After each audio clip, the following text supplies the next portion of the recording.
प्रक्षोभक भाषणं करणं आणि लोकांना त्रास देणं हा इतकाच त्यांचा हेतू आहे की तेवढंच फक्त त्यांचं कार्य उरलेलं आहे याबद्दल माझ्या मनामध्ये तीळ मात्र आता शंका उरलेली नाही. हा पहा रस्ता आणि या रस्त्याची अवस्था जर तुम्ही विचार केला की या रस्त्याच्या कामाच्या निविदा निघाल्या आणि निविदेतनं या रस्त्याला मंजुरीसुद्धा मिळाली.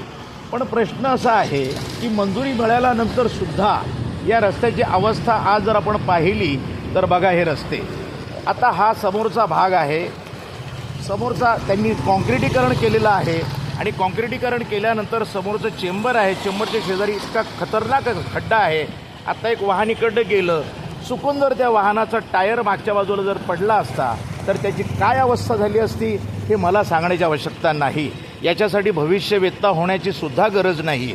अशा जर पद्धतीचे हे रस्ते जर मुकुंदनगर भागामध्ये आहेत आणि त्याकडे आमच्या प्रशासकाचं म्हणजेच यशवंत डांगे आयुक्त आणि लोकप्रतिनिधी संग्राम भैया जगताप यांचं या ठिकाणी पूर्णपणे अक्षम्य असं दुर्लक्ष मला सध्या दिसतंय.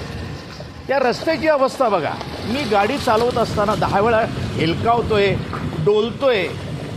मी डोलकर डोलकर डोलकर दर्याचा राजा ते गाणं मला आठवलं.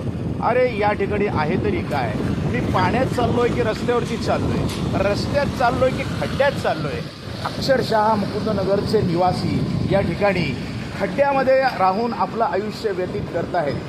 पोटाची खळगी भरण्यासाठी, आपल्या चिलापिल्यांना त्यांच्यासाठी अन्नाची सुविधा करण्यासाठी, रोजगारासाठी इथले नागरिक बाहेर घराबाहेर पडतात. सकाळी बाहेर पडतात, संध्याकाळी परत येतात. त्यांना बिचारांना आपल्या पोटाची खळगी भरण्यासाठी जावं लागतं.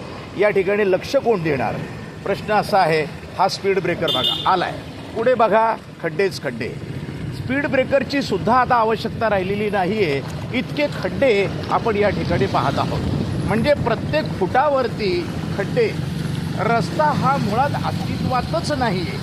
आणि अशा पद्धतीनं जर रस्त्याची ही अवस्था असेल, वर खाली जाताना मला जो त्रास होतोय, मी जो बघतोय या ठिकाणी हा त्रास, हा पहा रस्ता.